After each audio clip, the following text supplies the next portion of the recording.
Praise the lord. యేసు క్రీస్తు ప్రభుల వారి నామంలో మీకందరికీ శుభములు. అలసిన వానికి ఊరడించు మాటలు సహోదరుడు భక్సింగ్ గారి యొక్క పరిచర్య నుండి సేకరించిన అనుదిన ధ్యానములు. మార్చి 4వ తేదీ. ఈ దిన అంశము: నీ స్వబుద్ధిని ఆధారము చేసుకొనక నీ పూర్ణ హృదయముతో యెహోవా యందు నమ్మిక ఉంచుము. సామెతలు 3వ అధ్యాయము 5వ వచనము. మనము దేవుని నడిపింపును నిర్లక్ష్యం చేయటం ద్వారా, ఆయన ఆజ్ఞలను అవిధేయత చూపించుట ద్వారా ఆత్మీయముగా గుడ్డివారమగుదుము.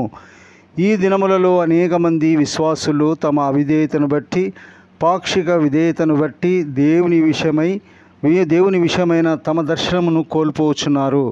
ఉదాహరణకు, రాజైన సౌలు దేవునికి పాక్షిక విధేయత చూపించుట చేతనే అతడు దేవుని చేత తృణీకరించబడెను. దావీదు కూడా జనసంఖ్య ఎంతైనది లెక్కించవలనని శోధన లోబడి తన బలమును బట్టి గర్వించెను. 2వ సమూయేలు 24వ అధ్యాయము 2-3 వచనములు. తాను పొందిన విజయములన్నీ దేవుని వలనే కలిగి ఉన్నవనియు, తన సైన్య బలమును బట్టి ఏమాత్రము కాదని దావీదుకు బాగుగా తెలియను. తన బలమును బట్టి కానీ, తెలివితేటలను బట్టి కానీ తాను గొల్యాతును ఓడించలేదు. అతడు సైన్యములకు అధిపతియగు యెహోవా నామమున యుద్ధము చేసి గొల్యాతును ఓడించెను. 1 సమూయేలు 17వ అధ్యాయము 45వ వచనము మరియు 50వ వచనములో గమనించవచ్చు. అయినప్పటికీ తన వృద్ధాప్యములో తన సైన్య బలమును లెక్కించవలనను శోధనకు గురి ఆయను. సైన్యాధిపతియగు యోవాబు దావీదును ఈ పొరపాటు నుండి తప్పించుటకు ప్రయత్నించెను గాని దావీదు తీర్మానమే నెగ్గెను. దావీదు నేత్రములు అత్యధిక సంఖ్యలోనున్న తన ప్రజలపై నున్నవి కానీ దేవుని మీద లేవు. అందుచేతనే దేవుడు అతనిని కళ్ళములో సాగిలబడి ప్రార్థించు అనుభవంలోనికి తెచ్చెను. ఆ విధముగా దావీదు ప్రభువునందే నమ్మిక ఉంచుటకు నేర్చుకొనెను. ఈ విధమైన శోధన మనందరికీ వచ్చును. శోధనలను జయించుటకు లేక దేవుని సేవ చేయుటకు, మన స్వశక్తిపై, సామర్థ్యంపై, జ్ఞానంపై ఆధారపడుటకు మనము శోధించబడదుము. చాలామంది వారి కెమెరాలు, భవనములు, ఆస్తిపాస్తుల మీద ఆధారపడుదురు. వీటన్నిటినీ కలిగి ఉండుట ద్వారా మంచి ఫలవంతముగా కాగలమని తలంచుదురు. ప్రతి పరిస్థితిలోనూ మంచి ఫలవంతమైన పరిచర్య కొరకు మనము ఆయనకు అప్పగించుకొనవలేను.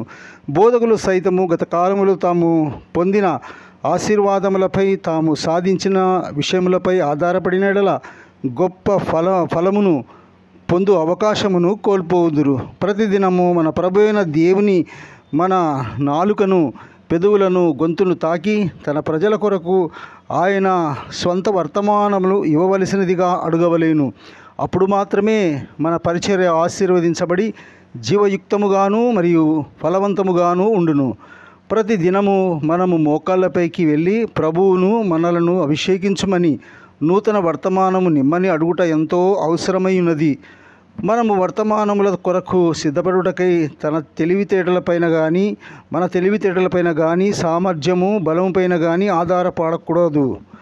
ఎందుచేతనగా అది మనలను ఉపయోగకరమైన, విజయవంతమైన జీవితమునకు నడిపించదు. దీనంతటినీ బోధించుటకై దేవుడు యెహోషువతో ప్రజలకు సున్నతి చేయించుమని చెప్పెను.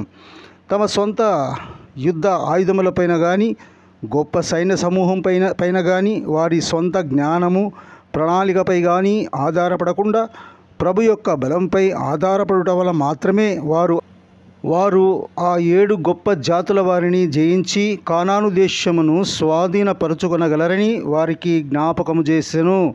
దేవుడి లేఖన భాగాలను ఆశీర్వదించునుగాక. Praise the lord.